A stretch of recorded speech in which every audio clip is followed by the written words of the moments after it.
We begin in Hong Kong. Amnesty International has called it the death knell for press freedom in Hong Kong. Britain's Foreign Secretary has called it a politically motivated prosecution. The UK's Shadow Foreign Secretary, Priti Patel, says it's an outrage to democracy, personal freedom and liberty. They're all talking about today's guilty verdict for the Hong Kong media baron, Jimmy Lai. Jimmy Lai is 78 years old. He has already spent about 5 years in jail, most of them in solitary confinement. This is because he was arrested in 2020, shortly after Beijing imposed a national security law in Hong Kong. The law was in response to widespread pro-democracy protests in Hong Kong back in 2019.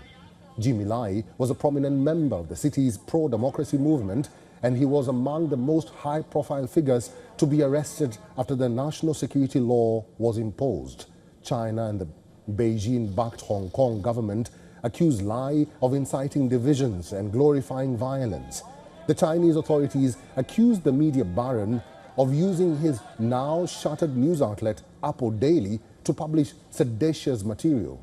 Today, Lai was found guilty on 1 count of sedition and 2 counts of conspiracy to collude with foreign forces. The head of Hong Kong's government was thrilled with the guilty verdict.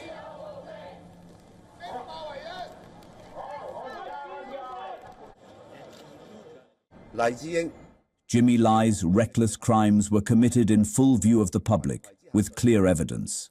The court's conviction highlights the justice of the law and upholds Hong Kong's core values. The law never allows anyone, regardless of profession or background, to use the pretext of human rights, democracy, or freedom to openly harm their own country and compatriots. Jimmy Lai reportedly fled to Hong Kong from mainland China back in the late 1950s. He worked his way up from the factory floor to become eventually an industrialist. And he entered the media business in the mid-1990s, where he founded Apple Daily. That was just before the UK handed Hong Kong back to China. Britain had occupied, colonized and ruled the island for 156 years, but it agreed to hand Hong Kong back to China in 1997. Back then, China had agreed to let Hong Kong have limited autonomy. It was called the one country, two systems formula.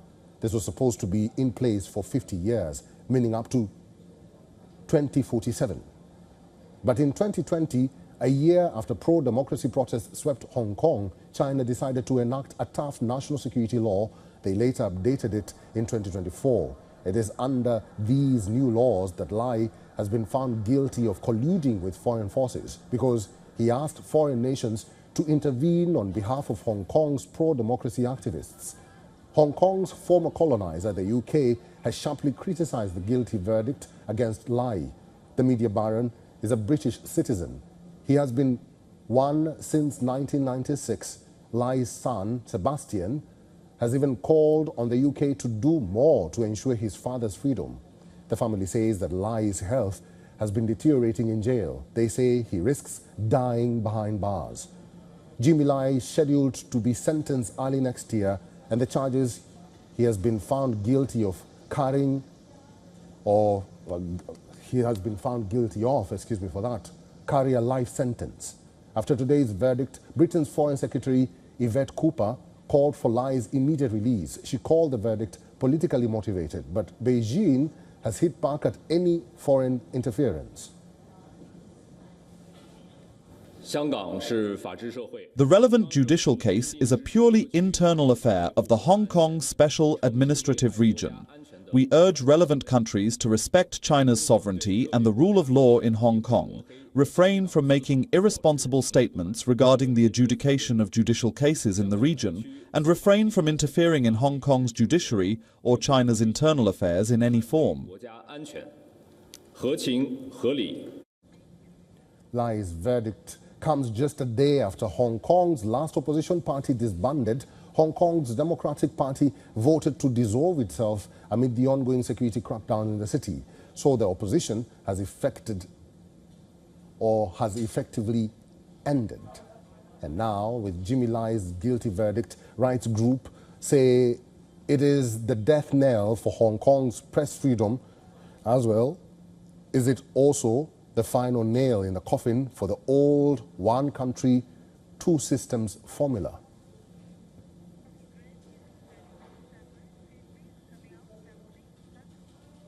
So what happens next in Hong Kong? Let's talk to Mr. Greg Swenson. He's an international affairs expert and also China analyst. Is now joining us live from London. Mr. Swenson, it's good to see you. Thank you very much for your time. Let's begin with what Lai's son said. He said that this is a punishment for printing the truth. Do you believe or agree with his statement? Oh, I absolutely agree, but that's probably not all. I mean, it's, of course, printing the truth, and I think Jimmy Lai has been fantastic about that for years. But also, in many ways, he's also a religious martyr or a religious political prisoner. If he dies in prison, he will be a Catholic or a Christian martyr. And so it's a long list of problems that the mainland China government, the CCP, has with Jimmy Lai, and it's really a travesty. Mr. Swenson, let me ask about how does this augur with activists in Hong Kong right now going forward? Is it the death of democracy in Hong Kong, or how do you see it?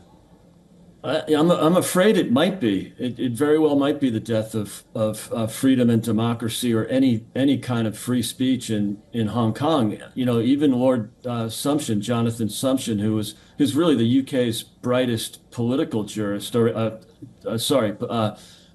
judicial expert. You know, he resigned from his post in the courts in Hong Kong. I think most of the traditional British law or English law jurists have left. I'm not sure that they can proceed, especially if people look at what's happened to Jimmy Lai, you know, spending 1,000 days in solitary confinement. That's not a good message to freedom and democracy activists, and I think it's really a sad day for Hong Kong. Jimmy Lai is a British citizen. What can the United Kingdom do now? Because China is saying we do not want foreign interference. Yeah, it's going to be difficult, and I think it proves once again that it was a massive mistake trusting the Chinese with the handover in 1997. And you've seen the British do this again with handing over the Chagos Islands. And so I'm not sure that there's much they can do, even though he is a UK citizen. I would hope that Keir Starmer, who's, by the way, you know, a human rights lawyer by profession, can actually talk some sense into the CCP, into the Chinese government. But I doubt it. There's not a lot of optimism right now for the case for Jimmy Lai, or for democracy or freedom of speech in Hong Kong. It's getting worse before it gets better. Getting worse before it gets better. Mr. Greg Swenson, it's good to see you. We'll have to end it there. Thank you for talking to us today. Thanks for having me.